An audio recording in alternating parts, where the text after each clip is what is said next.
weche mag chiemo ma dho ngere luongo ni nutritionist. Chiemo aila mage ma kata ka koro ng'ato wuok ni dhi miyo ji chiemo. Joma nie kambi lago nikech samoro chiemo nang'no chiemo mana dichiel. Chiemo mitero no kende.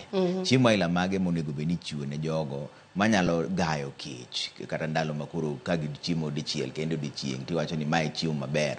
Ka koro odong' ni odichieng ijalo chiemo dichiel. Mae chiemo mecham. In kaka jalony e weche mag chiemo mane mage mabeyo. Kar chiemo kanyo adwa ni yie na wuoye tenge diriyo. Kawaida nitie koka wawacho ni dhano winjo bed ni chiemo kawaida ka onge shida. Ting'eni sama koro ji odak e pap. Koro ing'eni ng'ato moro ok nyal yudo chiemo kawaida koka ochiemo e ode. Isewacho ni kar chiemo didek koro ji chiemo dichiel. Koro mokwongo wang'iyo ni wachiwo chiemo kalingana gi koka ji nie ot ka. To kawaida wang'iyo ni wamiyo gi gimiluongo ni starch koka koro mogo ama bando.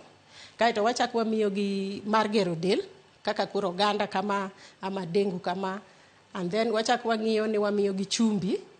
Kich chumbi be nyaka del dwaro, koro chumbi ma gikete chiemo wamedo ndhadho, and then wachak wamiyo gi mo magiloso go chiemo. Koro mage gik mwapogo waluongo ni dry ration. Kich mage ma wanyalo ting'o ma ok kethre mapiyo kaka alot ing'eni kethre mapiyo. Koro sama ji ohinyore kamano watimo ga gimoluongo na assessments.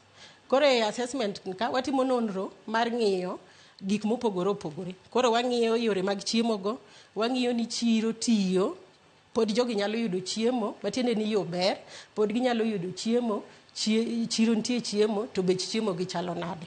Koro ka wasetimo nonro gi te to miyo wa kaka watimo mpango marwa, waneno ni jogi gin joma imiyo chiemo ma kaka bando muregi, mogo, oganda, ama gin joma wanyamiyo pesa. Ng'eni ka chiro tiyo to wanyamiyo gi pesa, to koro ng'ato ng'iewo kata ka chiemo ama osiptale ma ng'ato tuo to ginyatero. Koro mago gik mwang'iyo te. Koro kama jogi ok nyal yudo chiemo e chiro to wanyamiyo gi chiemo ma ipogo, ma koro dhi adhiya to tedo. Mano mokwongo. Mar ariyo, wan gi nyithindo. Kenya ka wan gi policy ma nyiso koko winjo bed ni pidho nyithindo. Wan gi nyithindo chakre nyuol nyaka dweche 6. Magi nyithindo mowinjo bed ni idhodho. Waluongo ni exclusive breastfeeding. Koro magi wapuonjo ji nyithindo gi ok owinjo bed ni miyo gimoro. Kich sama piyo daro gi cha, maybe mama koro nigi stress, ok onyal dhodho nyathi. Koro watemo yore te mondo wang'iyo udi man gi nyithindo ma chal kama, wamiyo gi priority sama wapogo gik moko cha. Nyaka wane ni giyudo shelter kit, nyaka wane ni giyudo gige tedo, nyaka wane ni giyudo pi, gik koka mama ni nyalo tuomo pi. Mano 0 to 6 months. Koro mano pod wa encourage mine gi mondo dhodhi. Koro gima watimo, wa make sure ni udi gi oyudo chiemo, mondo mama ni chiemo kaeto dhodho nyathi. Koro nyithindo mokadho dweche 6, to koro mama dhodho to kendo chik wacho ni nyaka miye chiemo mamoko, kich chag mama kende ok rome.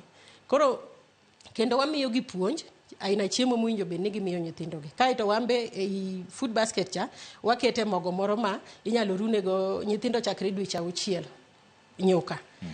Koro kaeto imiyo gi chiemo moko, kich kate basket no waketo gima chal dengu ma nyithindo gi nyalo chamo. Koro gimoro achiel ma adwa ni mondo awachi mondo gando ng'e, emergency, waluongo ni emergency, ok oyie pogo kata chiwo donation mar breast milk substitute. Koka ikawo chag mkebe miyo nyithindo cha, itero ne jogi, mano chik ok oyie. Mako yudi tinyalo tweyi. Koro gima chal chak, ka obed mar mkebe, obed chak ma fresh, chik ok oyie, nikech sama isedhi poge no, ok ibi ng'eyo ng'ama omi, to wadwa ni nyithindo ma 0 to 6 months mondo dhodhi. Un kaka